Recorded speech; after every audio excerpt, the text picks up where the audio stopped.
선생님, 하루하루 들판의 모습이 달라지고 있습니다. 그런데 저는 곰처럼 하루 종일 들어박혀 살고 있습니다. 들에서 땀 흘리며 일하는 사람들에게 자꾸 미안한 생각이 듭니다. 밭을 갈고 비닐을 씌우고 구멍을 뚫고 고추 모종을 꽂아놓고 물을 주고 그러고 다시 흙을 덮어주는 과정을 보기만 해도 힘이 듭니다. 지난 겨울부터 고추씨 싹을 틔우고 비닐하우스 온상에다 모종을 키우고 그리고 앞으로 고추 포기에 말뚝을 박아 하나하나 비끄러맵니다. 고추를 따서 말려서 우리가 먹을 수 있을 때까지는 더 많은 일손이 바쁘게 움직여야 되는 것입니다. 이렇게 힘들여 가꾼 고추는 우리 몸에 별로 유익한 식품도 아니라는데 어째서 우리나라 사람들은 기를 쓰면서 고추를 먹어왔는지 모르겠습니다. 창비에서 몽실 언니를 5,000부나 초판본으로 내었다고 합니다. 그래서 인세가 어마어마하게 많습니다. 75만원 통상환 증서를 받아놓고 우체국에 어떻게 이 많은 돈을 찾으러 갈까 자꾸 쑥스럽고 이상합니다. 선생님께 책을 한 권 보내드렸는데 받으셨죠? 등기 우송하려니까 우체국 직원이 보통으로도 어김없이 간다고 해서 그냥 90원 우표 붙여 보냈습니다. 오늘 윤일숙 씨가 계획하는 아동문고에 부탁하신 원고를 따로 보냅니다. 제오 출판사에서 나온 동화책에서 거의 반을 추리고 그래서 가까스로 600매가 될지 모르겠습니다. 작품이 좋지 못한 것 같아 죄송하다는 생각이 듭니다. 함께 넣은 책은 원고 넘기실 때 윤일숙 씨에게 드려주세요. 우표값 절약하느라고 이렇게 했습니다. 편집과 서문은 선생님이 맡아서 써주셔요. 아무래도 선생님이 머리말을 쓰면 독자들이 더 관심을 가질 것입니다. 그래야 윤 선생님 사업에도 보탬이 되지 않겠습니까? 죄송합니다. 안녕히 계십시오. 1984년 5월 11일 권정생 올림. 안녕하세요. 책 읽는 산골 중입니다. 네, 권정생님이 이호정님께 보내는 그 편지글로 시작을 했는데요. 고추 농사를 짓는 과정과 그 모습을 자세하게 써놓으셨네요. 여기도 농사 짓는 분들이 주변에 많이 계셔서 농사 짓는 그 과정이라든가 어떤 일과들을 가까이서 볼 수밖에 없는 그런 환경에 제가 살고 있는데요. 정말 부지런하기 이를 데 없습니다. 농부님들은 한 폭이라도 더 싱싱하고 더 탐스럽게 더 먹음직스럽게 키우기 위해서 굉장히 노력을 많이 하시는 것 같습니다. 그렇게 노력하시는 데에 또 날씨까지 이렇게 잘 도와주면 좋은데 그렇지 않을 때가 많아요. 너무 가물거나 너무 또 이렇게 비가 많이 와서 농작물이 망가지는 그런 때도 많더라고요. 겨울은 추워야 된다고들 말씀하세요. 그래야지 이렇게 해충들도 좀 소멸되는, 그래서 농사 지을 때 벌레가 많이 생기지 않는, 그래서 아주 춥고 또 눈도 적당히 와야지만 가물지 않는다라고 얘기를 하거든요. 근데 올해는 좀 그런 것 같아요. 많이 추웠고 또 눈도 좀 많이 왔고요. 지난해 같은 경우는 눈은 전혀 안 왔고 춥지도 않았거든요. 근데 올해는 많이 춥고 눈도 많이 오고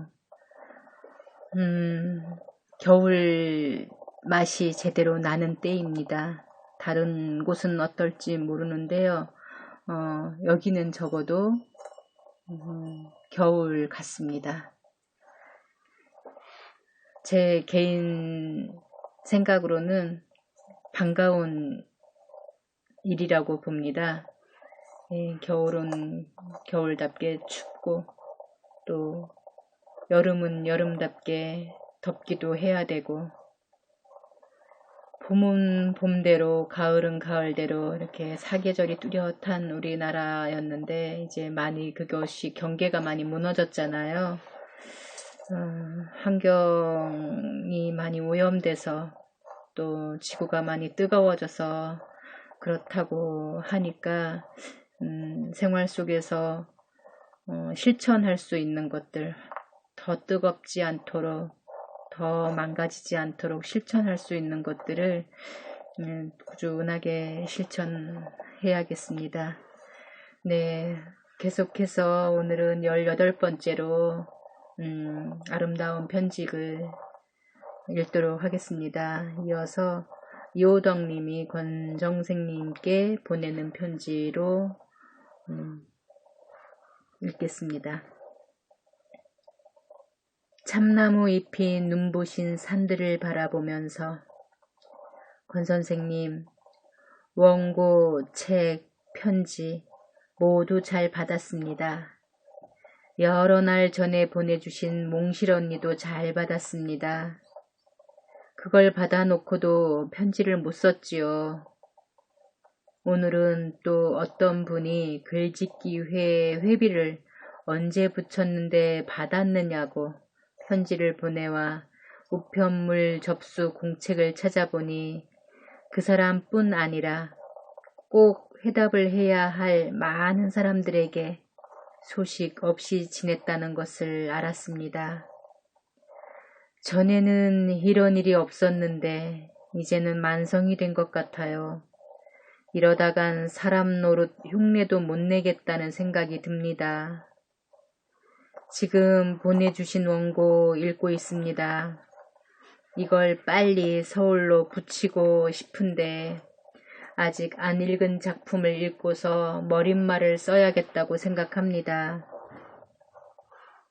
그런데 내일은 학교에 장학사가 와서 장학 지도가 있다고 하니 하루 종일 매여 있어야겠고 그 다음 날은 교육청에 가야 하는데 다른 일도 많이 밀려 있습니다.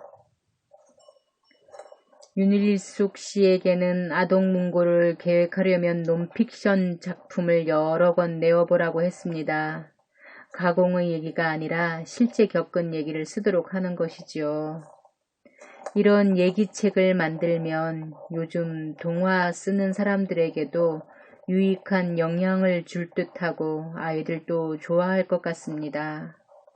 윤 씨는 그것이 좋겠다면서 원고 청탁서를 써달라고 하기에 지금 써놓았습니다.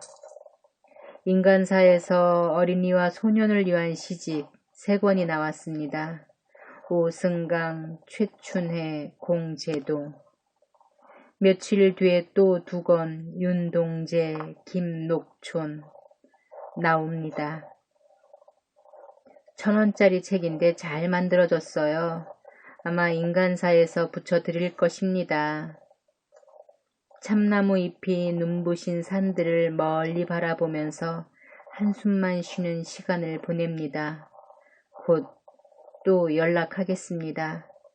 1984년 5월 17일 이오덕.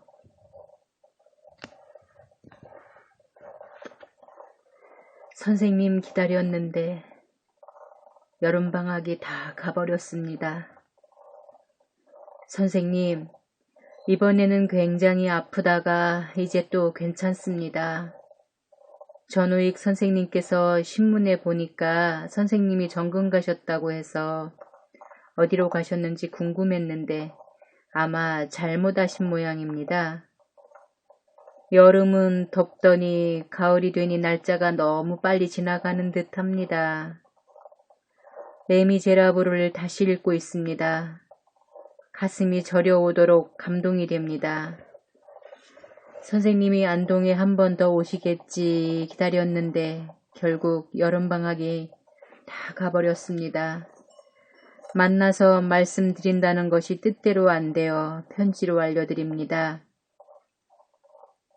초가 3간 우리 집을 한 20권쯤 복사해서 이곳 아이들에게 읽혀보려고 알아봤더니 비용이 꽤 많이 든다고 합니다. 그래 농민회 정재동 군이 분도 출판사에 알아본 모양인데 그곳 임 신부님과 정창교 씨가 원고를 달라고 합니다. 소년 잡지에 실린 것을 모두 읽어봤다고 하시면서 별로 걸리는 데 없어 괜찮다고 합니다. 종로 서적에 일단 원고를 보냈던 것이어서 선생님께 여쭈어본 다음 결정 짓겠다고 그냥 있었습니다.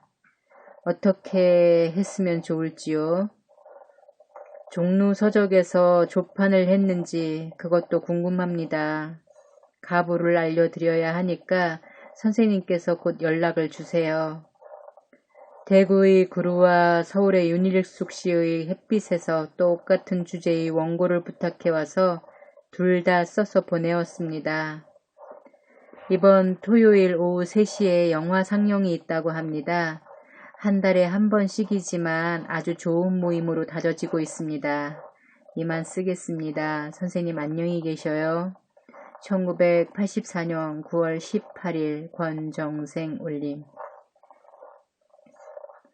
꼭 갈 수 있도록 단단히 준비하겠습니다. 이호덕 선생님, 편지 잘 받았습니다. 10월 5일 전우익 선생님과 함께 성주 가기로 약속을 했습니다. 일찍에서 10시 30분에 만나서 가겠습니다. 한 달에 몇 군데서 갑자기 원고 청탁이 오면 다 쓰지 못해 미안해집니다. 웅진에서 자연과 더불어 사는 아이들이란 제목을 주면서 65매를 써달라고 해서 가까스로 마감 날짜까지 썼습니다. 선생님은 그렇게 바쁘시게 일하는데 저는 기껏 이 정도니 너무 비싼 밥만 축을 낸다 싶어 자꾸 주눅이 들어요. 5일 저녁에는 만나서 말씀드리고 저도 듣고 싶은 게 많답니다. 제발 건강만 견디도록 해준다면 좋겠습니다. 꼭 갈 수 있도록 단단히 준비하겠습니다. 1984년 10월 1일 권정생 올림.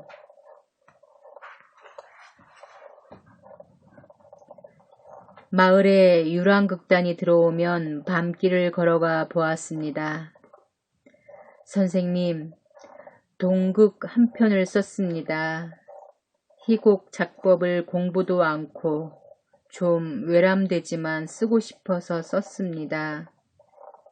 평생 좋은 연극 구경 한번 해보고 싶었는데 그것도 못 이루고 말았습니다. 일본에서 즈마고이라는 조그만 시골에 동경 폭격을 피해가서 산 적이 있어요. 국민학교가 있는 마을에 유랑극단이 들어오면 형들과 누나들과 함께 신파 연극을 보러 밤길을 걸어가 보았습니다. 창고같이 생긴 낡은 극장 안에서 열심히 연극 구경을 했습니다. 나이는 어렸지만 타향살이의 외로움을 달래주는 유랑극단의 연극은 감상적인 줄거리로 관객들의 눈물을 흘리게 했습니다. 즈마고이에서 8개월을 살았지요. 조그만 전차가 구사츠 온천장까지 이어졌고 철쭉이 빨갛게 산기슭을 덮었습니다.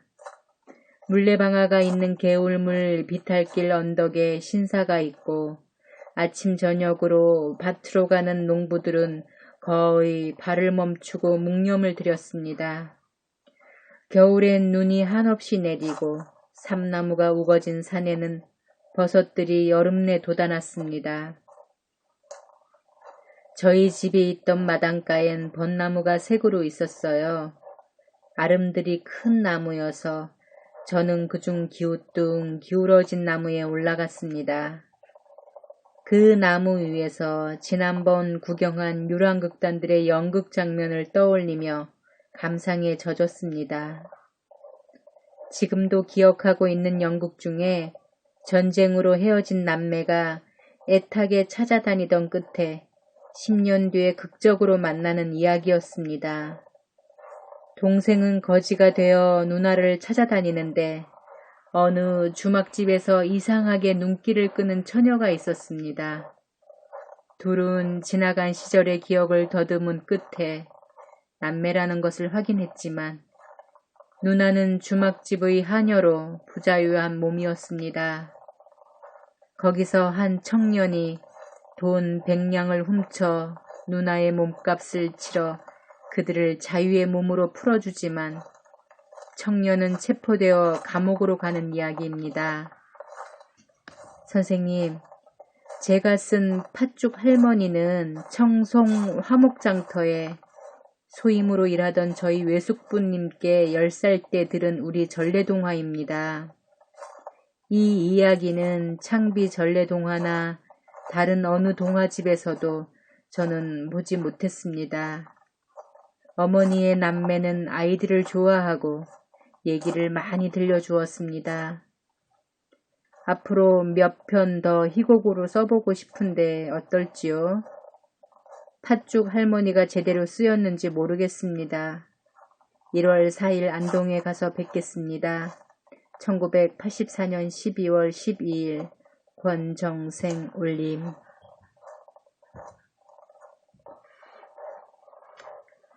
노동자들 작품이 얼마나 감동적인지 놀랐습니다. 선생님 보내주신 2권의 책 잘 받았습니다. 한 권은 전우익 선생님께 전해드리고 한 권은 제가 읽고 있습니다.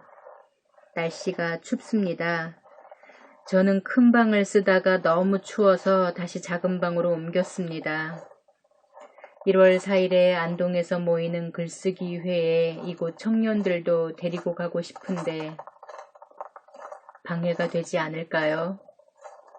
고등학생 몇이도 오라고 했지만 그냥 참관만 하는 것이니 허락해 주시기 바랍니다. 미리부터 좀 그런 좋은 분위기에 구경이라도 시키고 싶어서입니다. 아이 어른 할 것 없이 생각하는 것은 어떻게 남보다 유리하고 편한 인생을 사느냐는 마음뿐입니다. 정말 인간에게 고등교육이 필요한지 교육에 대한 회의도 생각해 보아야 할 것 같습니다. 실천문학 제5집에서 19명의 새로운 시인을 선보였는데 국졸, 중졸의 노동자들 작품이 얼마나 감동적인지 놀랐습니다. 선생님은 지금 학교에 계실까 모르면서도 이 편지 역시 학교로 보냅니다. 1984년 12월 28일 권정생 올림. 창동이네 할머니가 할미꽃 비녀를 머리에 꽂으셨더군요. 선생님, 마당에다 새로 우물을 팠습니다. 오늘이 꼭 20일째 됩니다. 그러니까 새로 판 우물물을 먹은 지 20일이 되는 것입니다. 물맛이 처음에는 텁텁한 것이 눈살을 찌푸리게 하더니 이상하게도 새 우물물을 먹고부터 소변이 잘 나옵니다. 아직까지는 속단을 못하지만 어쩐지 꼭 이 우물물이 약이라도 되어주는 듯이 기대를 갖게 합니다. 거의 20자를 파 들어가니 바위가 나왔는데 물은 꼭 눈물만큼씩 남쪽 한 틈바구니에서 나왔어요. 그게 어줍잖게 밤새 고인 것이 15통이나 넘지 않겠습니까? 하루 동안 차면 30동이는 됩니다. 윗마을 아이들 넷이서 나흘간 일을 했는데 참 힘이 들었어요. 하루 8,000원씩 달라고 해서 너무 헐하지 않나 싶어서 하루 10,000원씩을 줘야지 했는데 아이들은 그 8,000원도 아주 미안한 듯이 받아갔습니다. 선생님, 아무래도 품삯이 하루 10,000원꼴은 되어야만 한다고 생각합니다. 그래야 한 달 꼬박해서 30만 원이 되지 않습니까? 오늘은 비가 내리고 그래서 전에 읽어봤던 휘트먼의 시집을 다시 꺼내 읽고 앤돌 슈샤코의 예수의 생애를 몇 군데 읽으면서 많은 생각을 했습니다. 인간은 왜 자연법 안에서만은 살 수 없는 것인가? 결국 모든 인간의 머리가 동원되어 짜고 꿰매고 한 법률만큼 헛된 것도 없고 우스운 것도 없을 것입니다. 도미에의 법의 예술에 나오는 판사, 변호사 등 법관들의 그림을 보고 있으면 사람은 참 치사한 동물이라는 것을 새삼 느끼며 절망하지 않을 수 없습니다. 어떻게 하면 함께 살 수 있겠습니까? 넘치지 않게 필요한 만큼 고루 나누어 쓰는 인간 세상은 오지 않는 것일까요? 제가 그토록 죽을 고비를 넘기면서 그래도 잃지 않는 한 가지 오기는 자신의 값어치를 지키고 싶었던 것뿐입니다. 그런데 요즘 아이들은 그 값어치를 너무 헐하게 내던지고 맙니다. 왜 그토록 고귀한 자신을 물건처럼 상품으로 만드는지 안타깝습니다. 노력보다 결과에만 마음을 쓰다 보니 출세라는 저속한 계산을 하고 인간은 매몰되고 마는 것입니다. 결국 인간으로 산다는 것은 외로운 것입니다.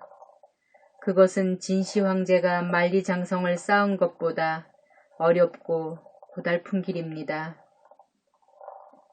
창문으로 내다보이는 건너집 살구나무에 꽃이 피었습니다.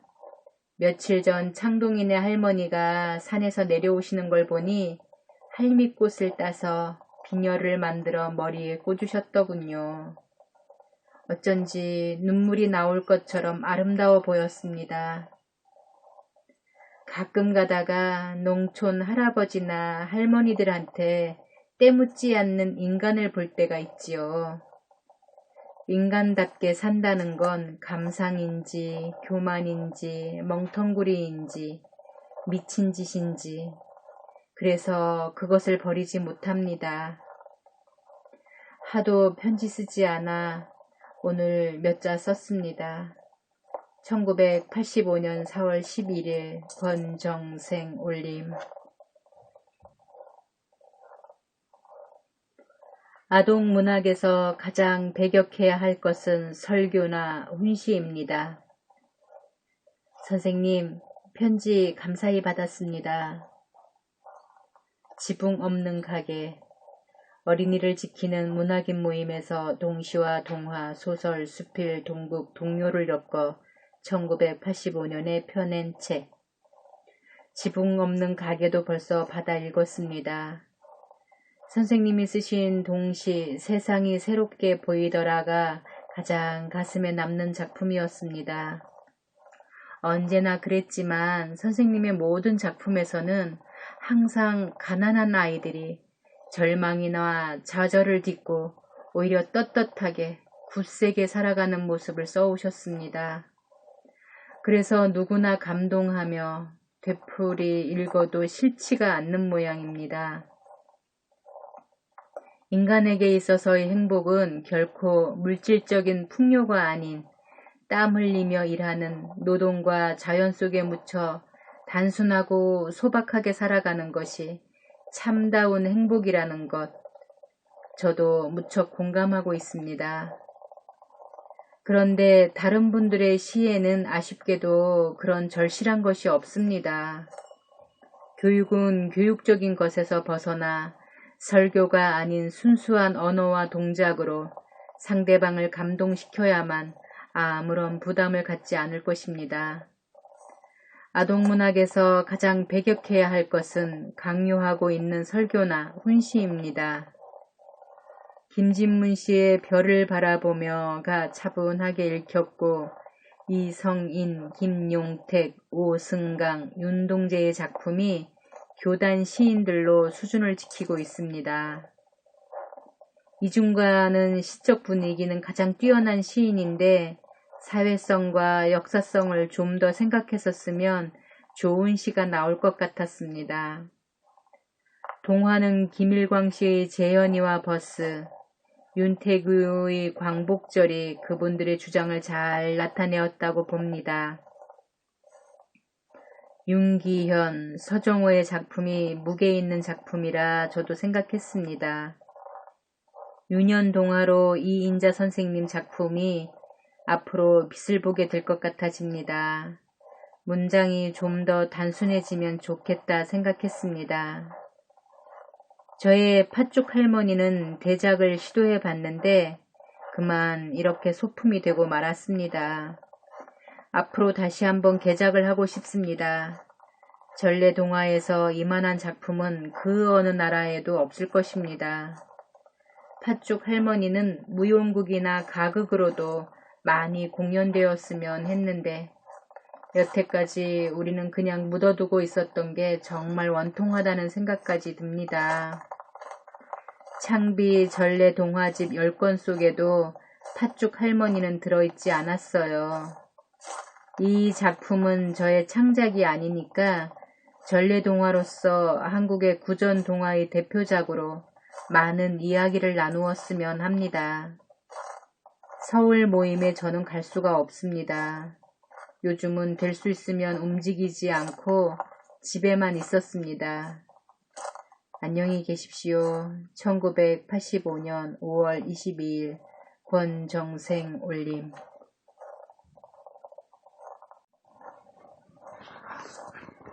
눈물이 없다면 이 세상 살아갈 아무런 가치도 없습니다.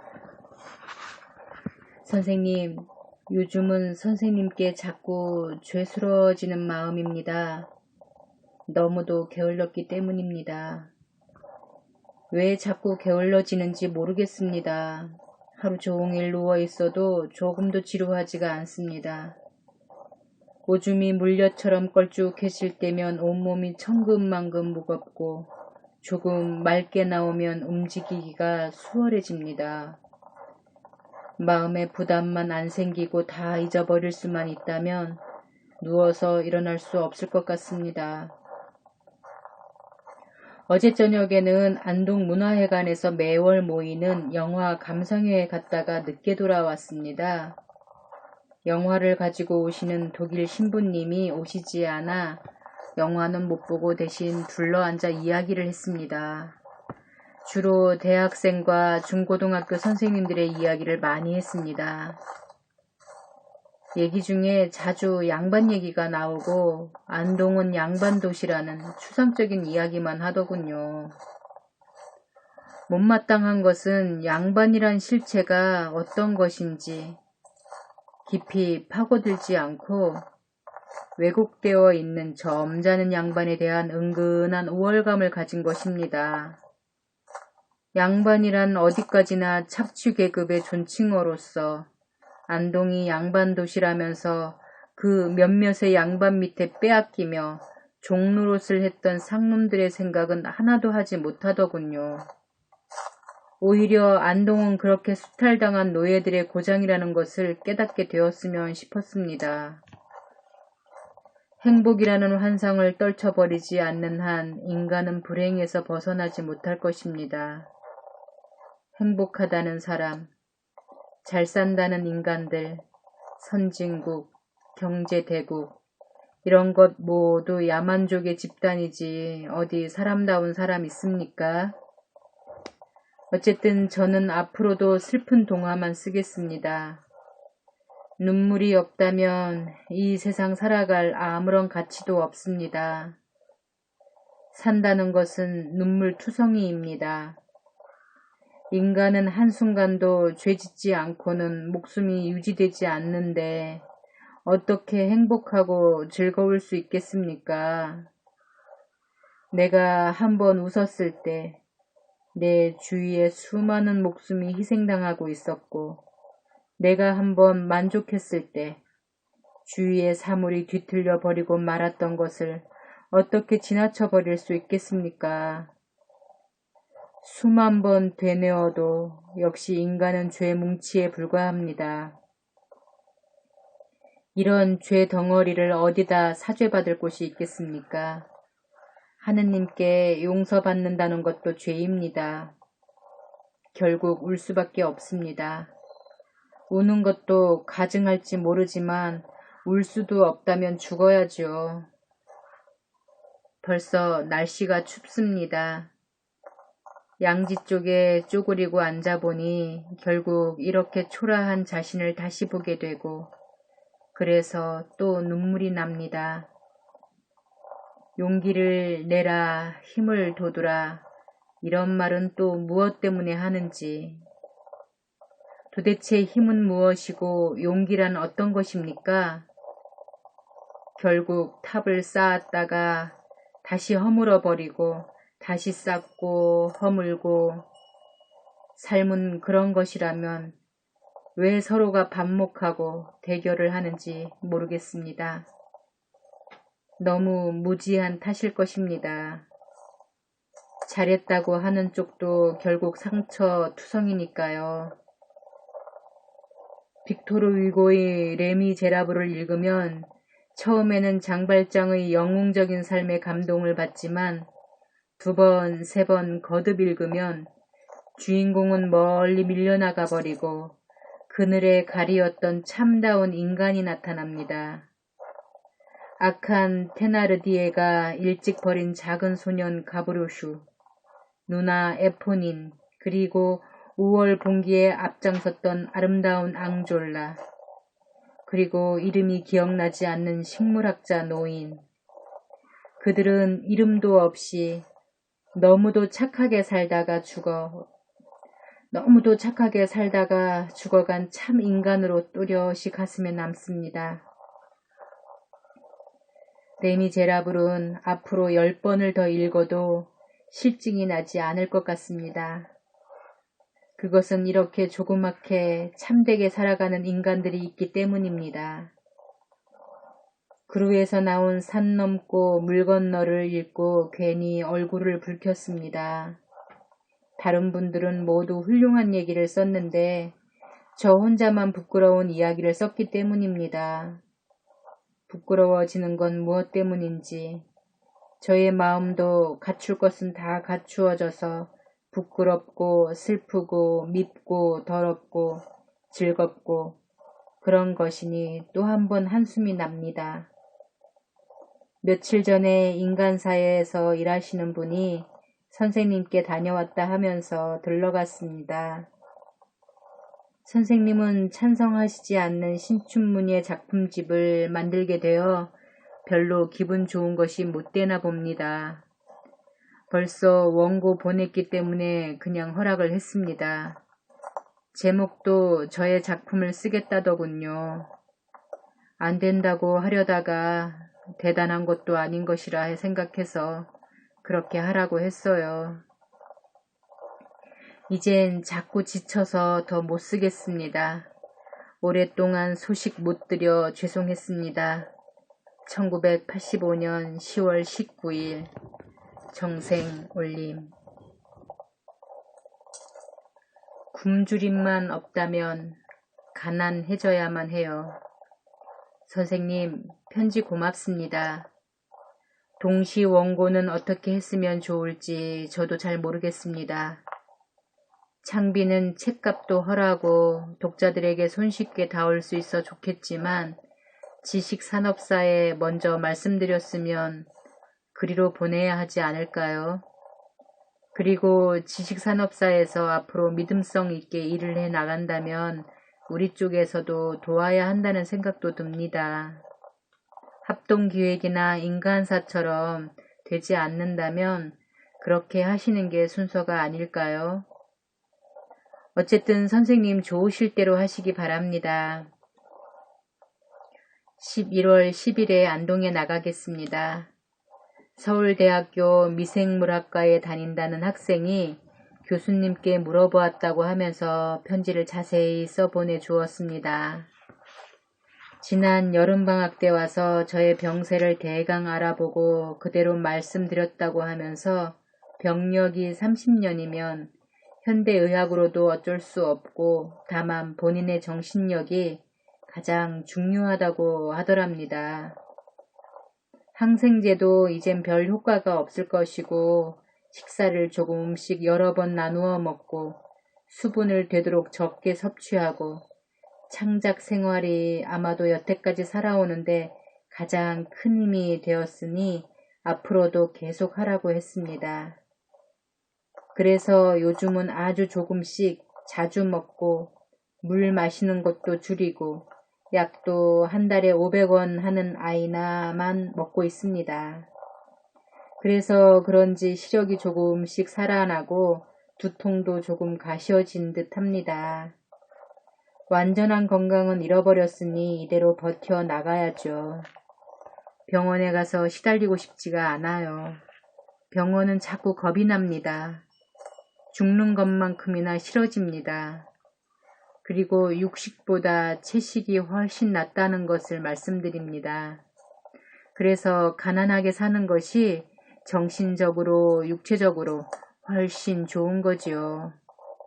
굶주림만 없다면 가난해져야만 해요. 그만 씁니다. 1985년 11월 4일 권정생 올림. 네, 오늘은 여기까지 읽겠습니다. 눈이 많이 와서요. 논밭을 밟는 소리를 좀 녹음을 했거든요. 그 눈 밟는 소리를 이렇게 들어보시라고 책 읽는 소리와 함께 넣었습니다. 오늘은 권정생님의 그 편지글이 많네요. 이호덕님의 글보다는. 늘 그렇듯이 아동들을 위해서, 어린이들을 위해서 그 문학활동 또는 동화, 동시 쓰는 일에 아주 전념을 하신 권정생님의 그 삶을 볼 수 있었습니다. 아직까지도 거리두기가 계속 이어지고 있는데요. 모쪼록 감기와 코로나 조심하시고요. 건강 잘 챙기시길 그리고 평안하시기를 바랍니다.